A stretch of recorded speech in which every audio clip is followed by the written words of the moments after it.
Are you pretty sure that the planet that Princess Vespa is from is Druidia? That sounds absolutely right to me, yeah. Is it worth looking up later? Yeah, let's look it up. That's a Okay, good one. so Princess... I know for sure her name is Princess Vespa. I mean, are you impressed with That's that? true. Did you know that? No. If somebody said, hey, quick, what's the princess's name from Spaceballs? I wouldn't be able to say Princess Vespa. But if somebody said, who's Princess Vespa? Boom, Spaceballs. All right, so what's Know the what I name mean? of the main character? Now I'm testing you, I know. What's the Okay, name of the okay. main character from Spaceballs? So there's Barf, his friend. I can't think of his name. What is it? Lone Star. Oh, Lone Star. Yeah. Dark helmet.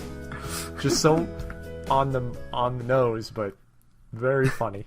All right. So the one thing that we said we were going to do today is get to the poem a little bit faster, and by get to the poem faster, I think what we meant was talk about Spaceballs for about 6 minutes, and then talk about Sonnet 26 by Shakespeare. So this is Mike and Scott read a poem. We read a poem, we analyze it for you. We take a break while we look up the correct answer on SparkNotes and other sources, and then we come back and we tell you if our analysis was correct, and we have a lot of fun doing it. Absolutely. That last part I just made up. Is it true? Do you have a lot of fun doing this? Okay. All right. I have fun making that noise. It is fun. If nobody was... I should do that more. When I'm home alone, I should just make noises that I wouldn't make if other people were here. Who would want to make that noise now and then? In response to just watching TV commercials. Yeah, just get really involved with the TV. Go to your bank today to qualify for a new loan. Maybe I will. Maybe I will. You just answer every commercial. But then again, Meh. I thought about it. Sorry, I got too excited just about interacting with the TV. I forgot what my line was supposed to be. Okay, give me another one. Sell me cereal this time. For a limited time offer, today only, you can buy 1 Honey Nut Cheerios and get 4 free. Oh, come on. I'm not going to say to that. That's a really good deal. That's what I was trying to set you up for. I am not going to pass up on 5 boxes of Honey Nut Cheerios for the price of 1. Oh, man. I was going to set you up for you saying, and then me as the TV kind of trying to continue to convince you. Well, you should have chosen something that wasn't as awesome as 5 boxes of Honey Nut Cheerios for the price of 1. You know you want it. Yes, Come I on. know. Okay. All right. So I know we're about to get to Sonnet 26. I'm sorry, audience. We're about to, but just one more time, give me something that you don't think I'm going to be into. All right, and then maybe you have to sell me on it. All right, go. Sunday, Sunday, Sunday! Come in today and get 25 Bic pens for the price of 24. All right, how about 28?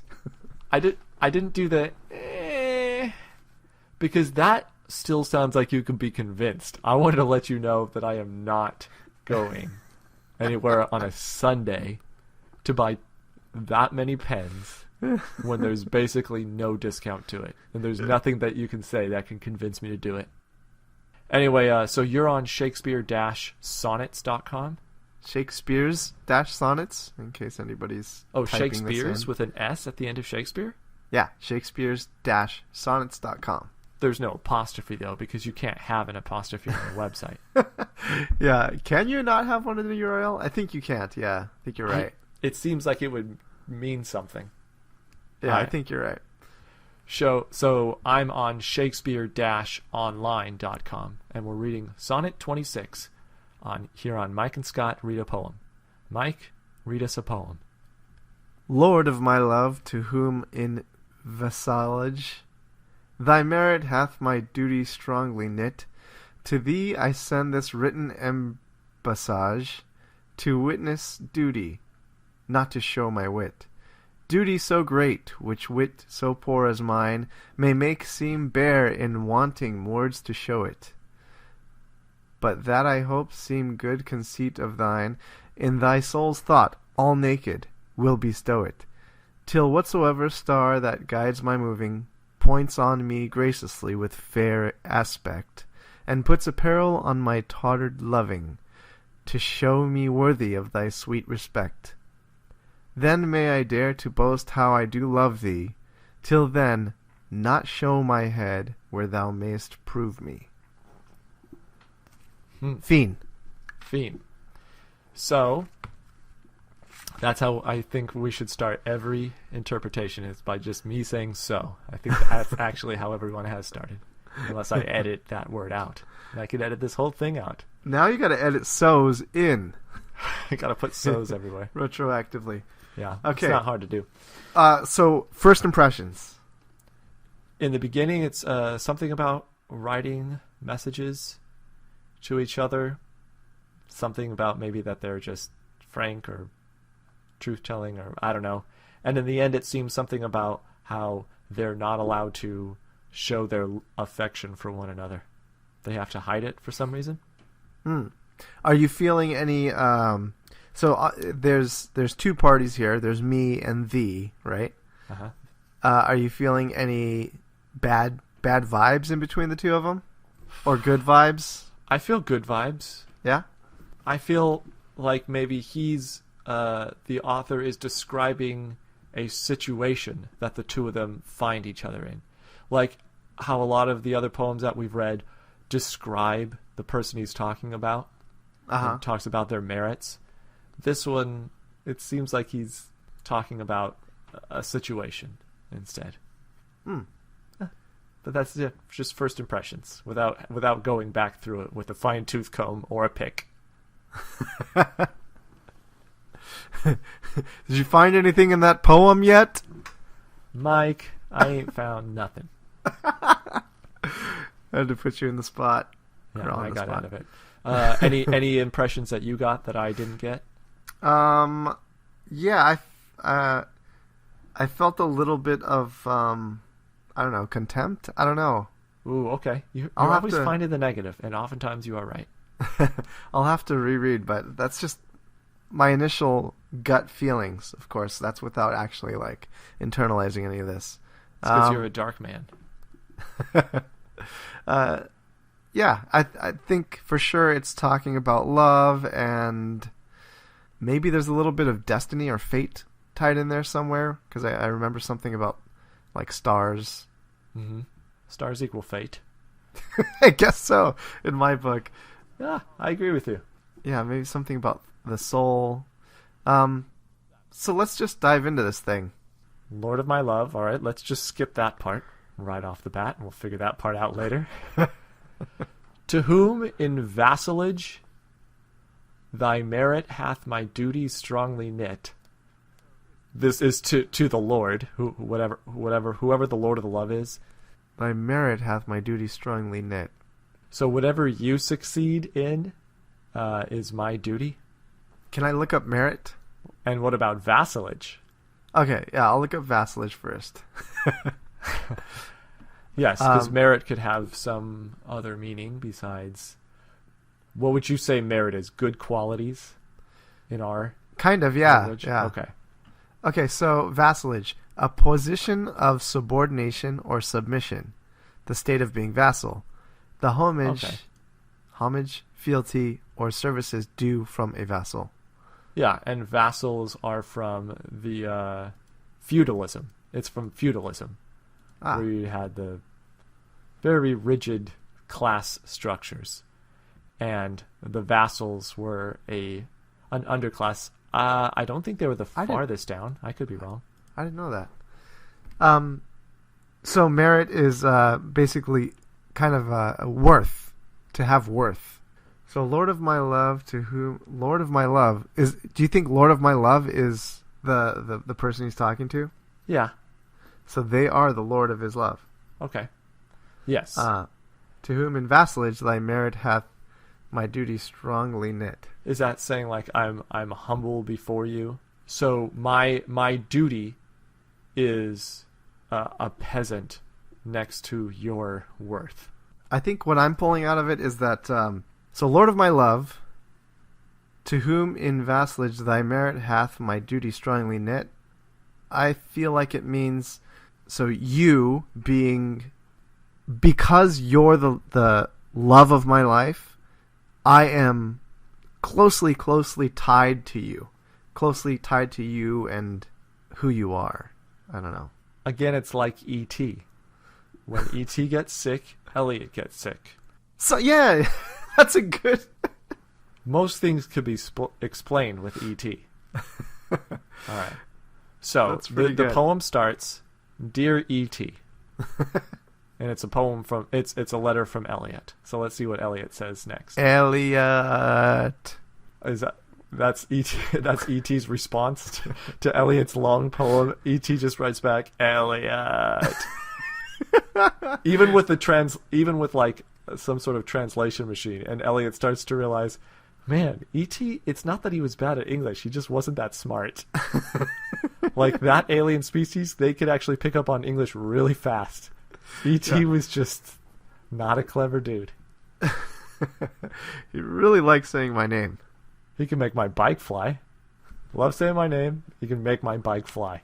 Those were two very impressive things. Okay, so so Lord of my love, to who I'm completely devoted to, and my duty is connected with. I'm thinking. To what do you think?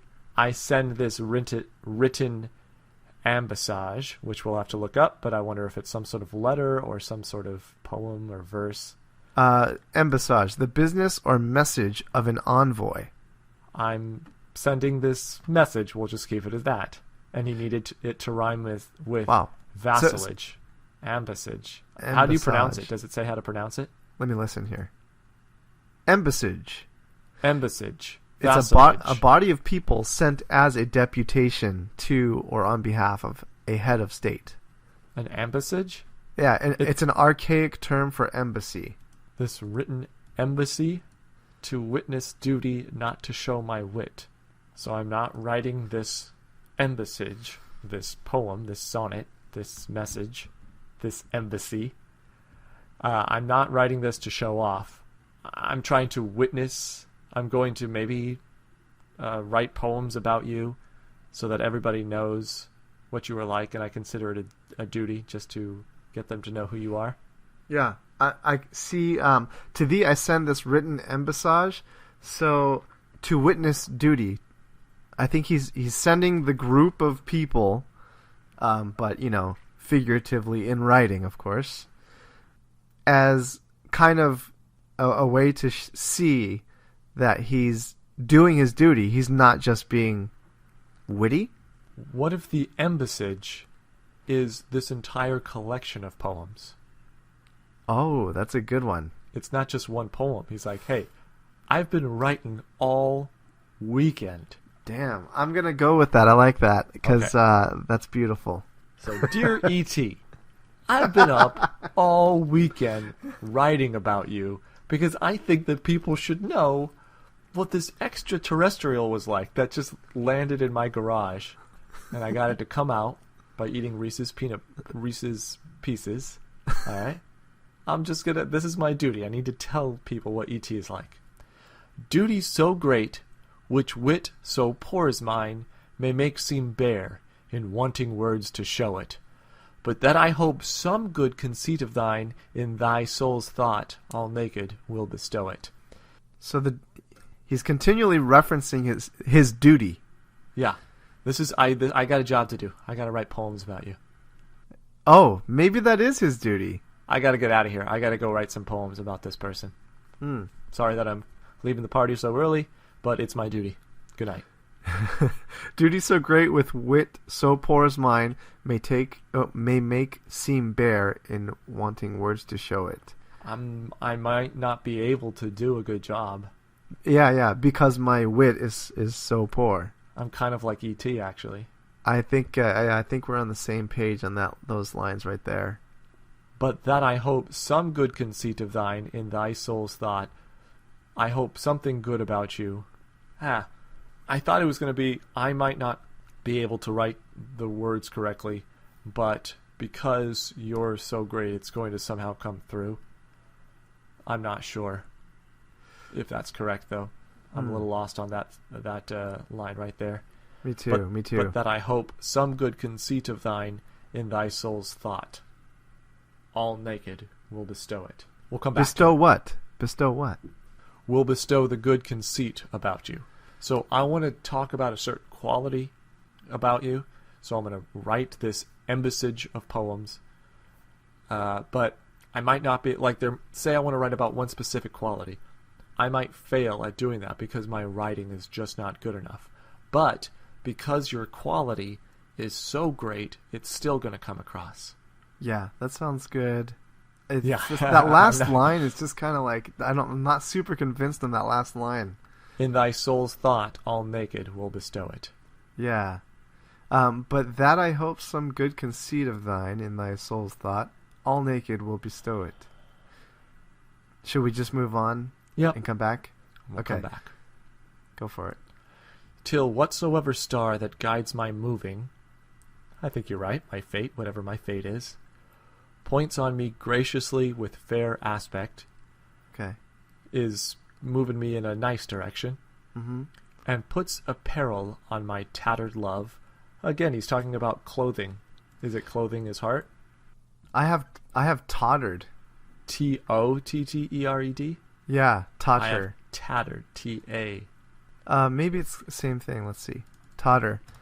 Move in a feeble or unsteady way. And tattered is old and torn in poor condition. I think it's kind of the same idea. So puts apparel on. If you put apparel on something that's tattered, you're making it look better. You're putting fresh clothes on something that didn't have fresh clothes. Oh, yeah.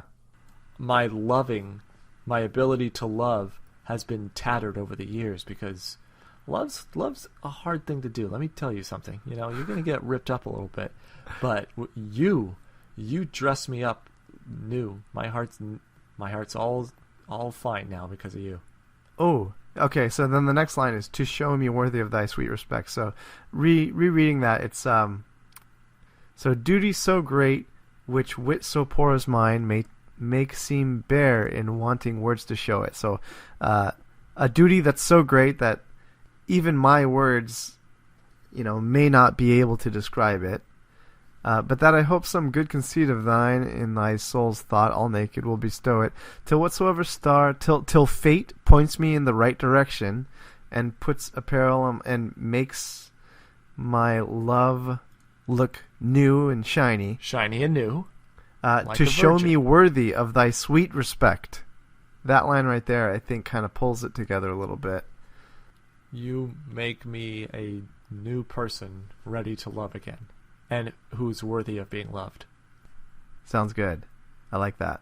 Then may I dare to boast how I do love thee? Till then, not show my head where thou mayst prove me. I think it's then may I dare to boast how I do love thee. Once I get there, Yeah. once I become worthy of thy sweet respect, then may I dare to boast how I do love thee. Till then, not show my head where thou mayst prove me. Where thou mayst prove me. What does that mean? Till then, not show my head where thou mayst prove me. Does that mean... Who's thou? Is thou... You.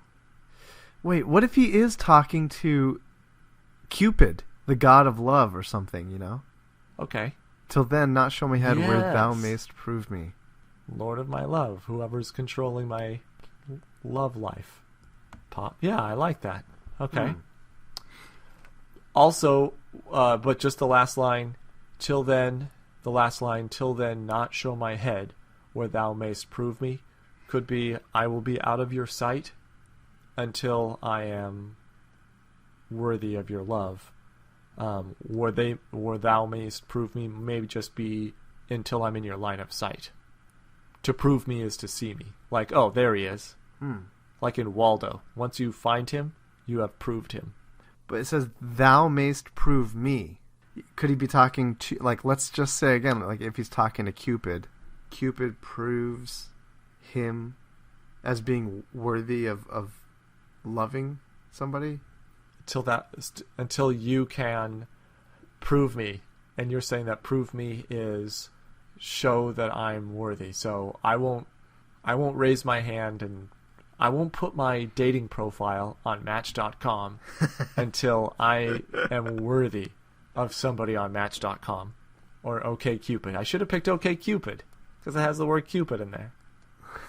Oh yeah. But whatever, I went with Match.com. Man, this one's a tough one for me. Because I don't know who he's talking to. I can't tell. I can't tell if he's talking to his lover or if he's talking to literally a lord of love. Like, not literally, but figuratively. Lord of love. Okay, well, if we go from the top and say that it's written to Cupid, so, and not E.T.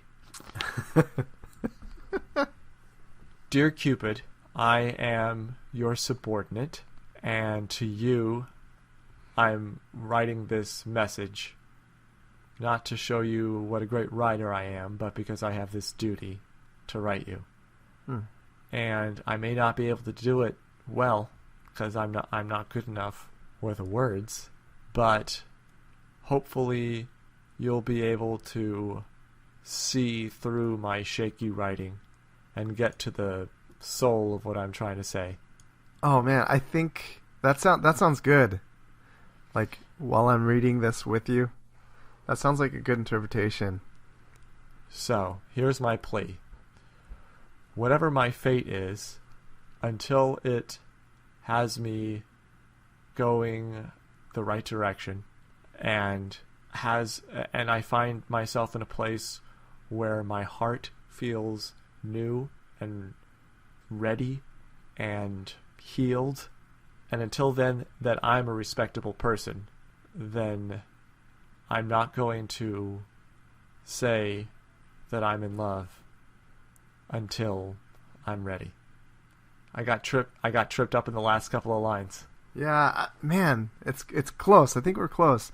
But what's pulling me away from the Cupid thing is in the final couplet, the first line. He says, "Then may I dare to boast how I do love thee." Yeah, you don't love Cupid. Yeah. Isn't that the saddest thing of all? That Cupid doesn't have a love. Does he not? I don't know. Maybe he does. Is that a trivia question? Does Cupid have love? I think Cupid was a pimp.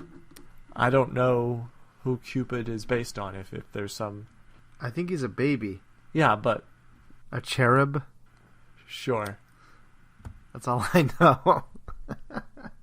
I guess that's what everybody knows about Cupid. Oh, I think he's a baby.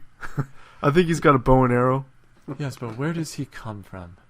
In what mythology does Cupid come from? Greek? I don't think there was a Cupid. Roman? There's, you know how there's Greek and Roman gods, like the same thing, just different names? Like Zeus and Jupiter. And Zeus is so much of a cooler name than Jupiter. Well, it has a Z in it, but I think that's probably why. Jupiter has a J. They're both worth 10 in Words with Friends. Oh yeah, that's right. They're very heralded letters. All right, so let's go back to the top. Only now let's do it again with writing to, let's say, a fair youth. Okay. That lord of my love. So I think it's a man, but who knows? Okay, listen, love of mine. I feel so subordinate to you, and I'm writing you these series of poems. It's something that I have to do, and it's not to show you that I'm a good writer. It's something that I really have to do, that I may not be able to do well because it's hard to get the words, but hopefully you will get the message and be able to see through it and see what I'm trying to tell you.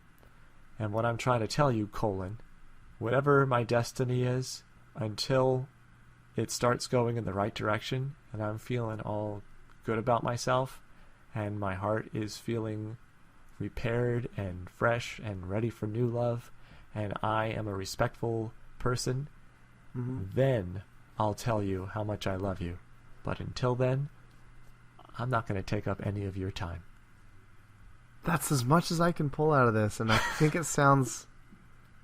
It's funny. Like, I feel like that's it, but my confidence level in interpreting this one is not so high as it usually is. I think it's because it doesn't feel like that good of a message or thing to write the poem about. And it's also just something that he hasn't really said before. You think this is a filler episode? So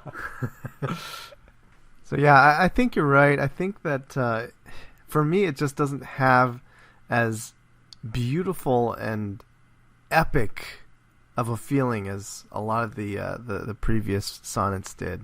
Maybe we're saying the right theme, but we're not saying it the right way. And when we read the interpretations, maybe we'll go, I get how that's a cool thing to say. Right now, I'm just not saying it right. Yeah, I'm calling it. I think we should go to the research. What do you think? Mike has called it, so we're going to the research. We'll be back on Mike and Scott Read a Poem. All right.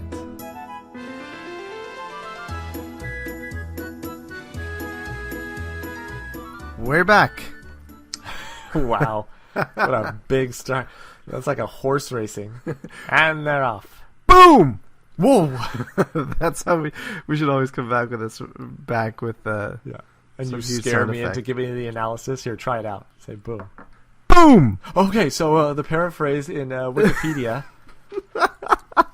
adds to the ending that the beginning is pretty close to what we were saying. So I am connected to you. I am submissive to you. Are you still laughing at? I'm laughing at how well you acted, like a little rushed and scared.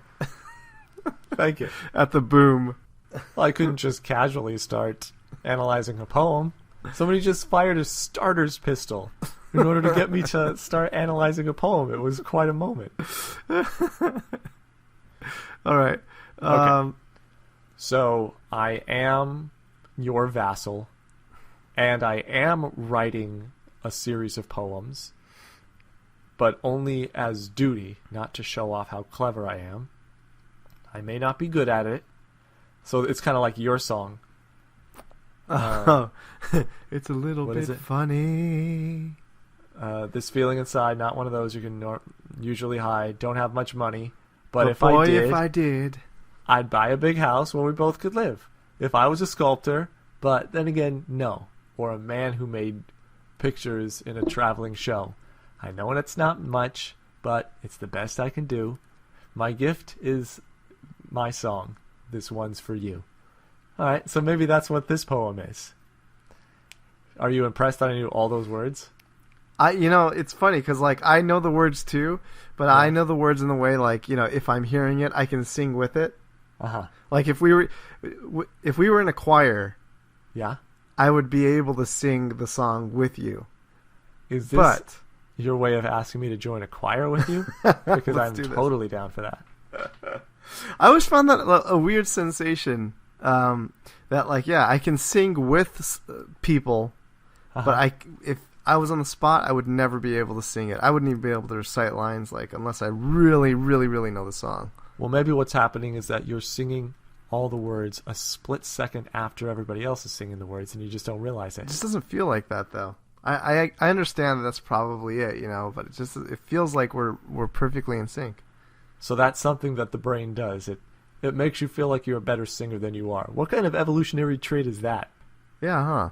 That you need to feel like you're better at singing than you really are? Maybe in Shakespeare's day. Oh yeah, in Shakespeare's day when people were singing to chicks from balconies, Uh-huh.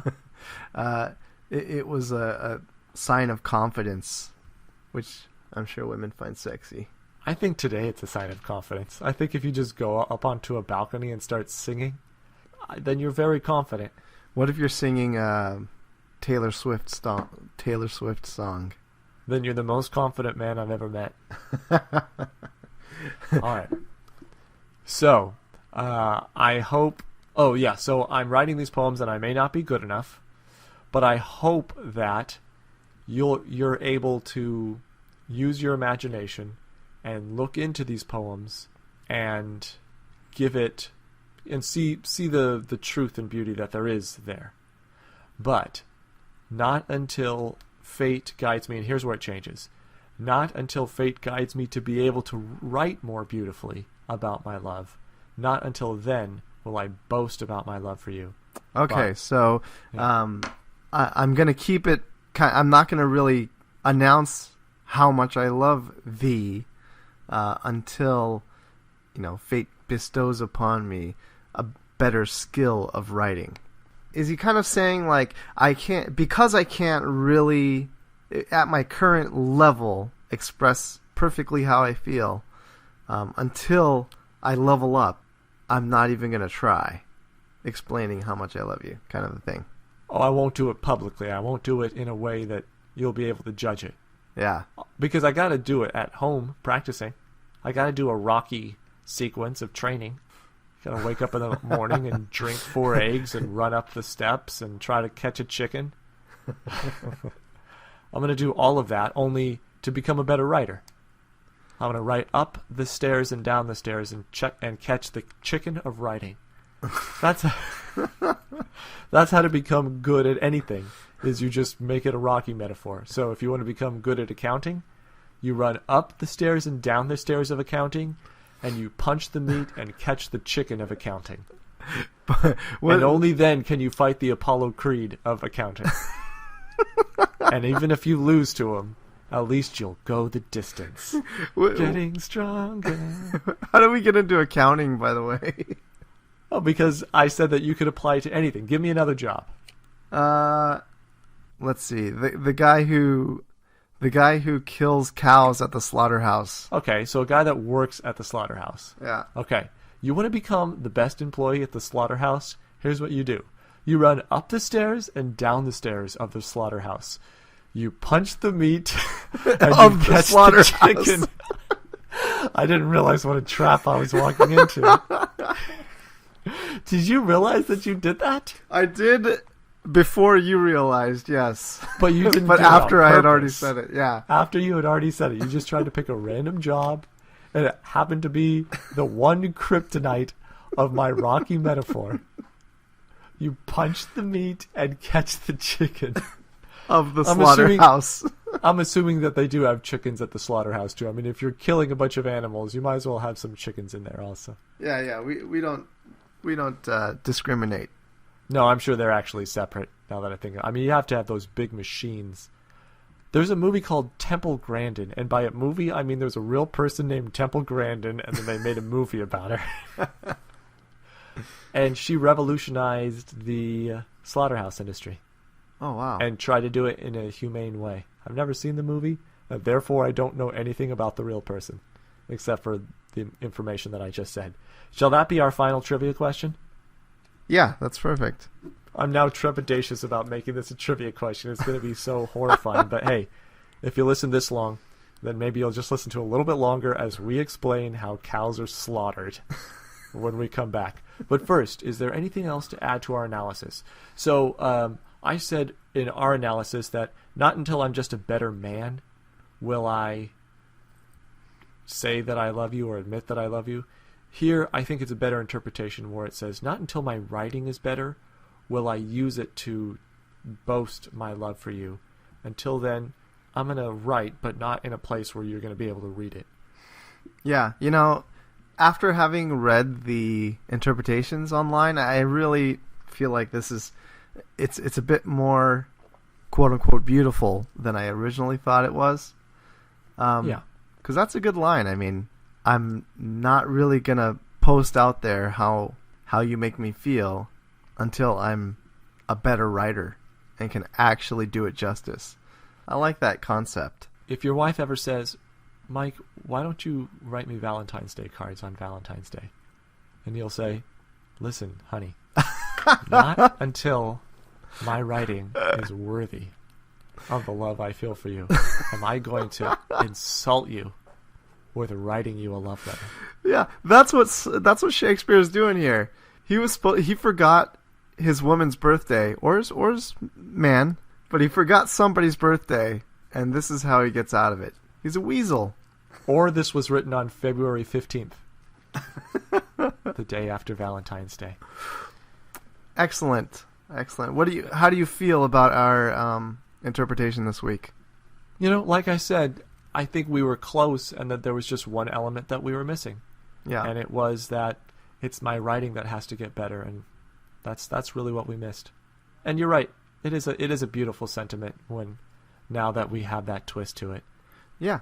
While there's a pretty good message laying underneath all these words, I still feel like this sonnet in particular is missing a lot of that symbolism that I've come to kind of expect. Yeah, that it's fun that we have to untangle what the symbolism is, and once we do that, then we're able to apply it to a relationship, like last week with the unperfect actor. Yeah, exactly. Which we never even brought up should be imperfect. Oh, that's right. Maybe he needed another syllable or something. Well, the same amount of syllables. Oh, yeah, you're right. Oh, there's one other thing that I saw on Wikipedia that hasn't shown up yet, because maybe I haven't read Wikipedia the past couple of weeks as we analyzed. It's possible that we just finished a group of sonnets, sonnet 20 through 25. Oh. And it doesn't have a name for it, like what those poems are, but just that they are a group of poems. But it also says that the first 25 poems altogether talk about the function of writing poems, the effect of class differences, and love. So class differences, maybe that's why he used the word vassalage, and maybe he did it more. We haven't read all 1 through 25, so maybe we missed some where he talks about that. The function of writing poems, we've definitely seen that before. And love, we've seen it in every single poem. So he writes sonnets 20 through 25, and then he writes 26, which says, hey, remember sonnets 20 through 25? Yeah, I was on a roll. Pretty much. So that's a fun thing to do, Shakespeare. Nice job. Yeah, and thanks for the relationships tip about what to do when I forget to write a birthday or a Valentine's Day card. Or anniversary. Or an anniversary card. In fact, you should, if you use it once, you need to use it a few times in a row. Oh yeah, because you got to be like, no, not yet. I'm not good still yet. Working. You can't all of a sudden not use it and then think that you could use it again, next anniversary. All right, so that's Sonnet 26 this week on Mike and Scott Read a Poem. Now we're going to look up Princess Vespa, is her planet Druidia, which I think it is. That was a trivia question just to get the ball rolling. Does Cupid have a girlfriend? Temple Grandin. What are the different classes in feudalism? I think they are serf, vassal, noble, and then royalty. Okay, so we'll look those up. Great. Sorry I was silent there. I'm just writing stuff down. Okay, it was great. I got to have that whole monologue to myself. It was terrific. Without pesky you butting in all the time. All right, so we're going to look up the trivia questions. Do you have anything funny to say to lead us into that? Boom! All right, I'll probably edit that out.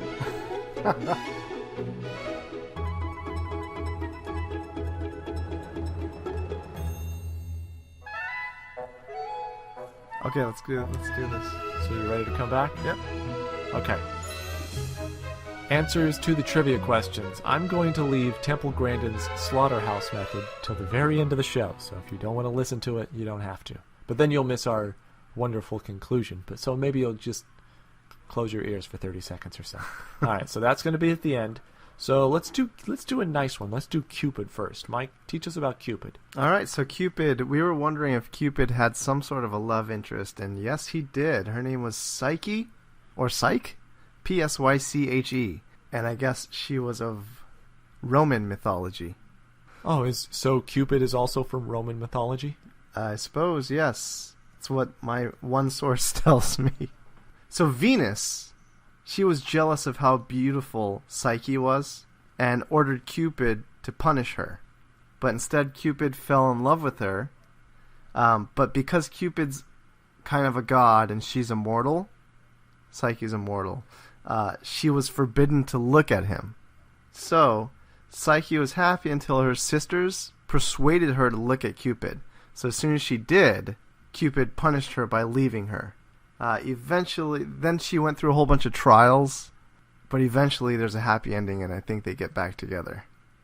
In Greek mythology, Aphrodite is the god of love, I believe, or the goddess of love. So who would the equivalent of Cupid be in Greek mythology? Cupid has always played a role in the celebrations of love and lovers. In ancient Greece, he was known as Eros. Eros, of course. the young son of Aphrodite. So, Venus and Aphrodite are the same. Eros and Cupid are the same. Okay, Aphrodite had a son. His name is Eros. The Romans take over the Greeks, change the names of the gods, and we get Cupid to this day. But we could also call him Eros. So this holiday season, celebrate Eros. So that was very interesting. Thank you, Mike. Yep. Quick one, I was right. No reason to even look it up. Princess Vespa's home planet was Druidia. Next, I'm going to give you the classes in feudalism. Let's do it. The serfs are on the bottom, but here in this pyramid, they have peasants right next to serfs. So I'm not really sure, but that's how it is. And then on top of that, oh, you know what? I'm going to do this pyramid because it has less. Okay, and it's the one that I thought about. So it has serfs on the bottom. So in this pyramid of feudalism, you have serfs on the bottom. Right on top of that, you have peasants. And then it has another level that says lesser nobility. And I think the knights went in here also, the lesser nobility. Sir Lancelot maybe would be lesser nobility. Wow, they're just right above peasants. And above lesser nobility is nobility and clergy. So that's when you have Lord... Who's a famous lord? Lord Voldemort? Lord Voldemort? The Dark Lord Voldemort. But that's where we get the term lord from. Yes, it's from feudalism. And above nobility, you have the king. And in another pyramid, above the king, you have the pope.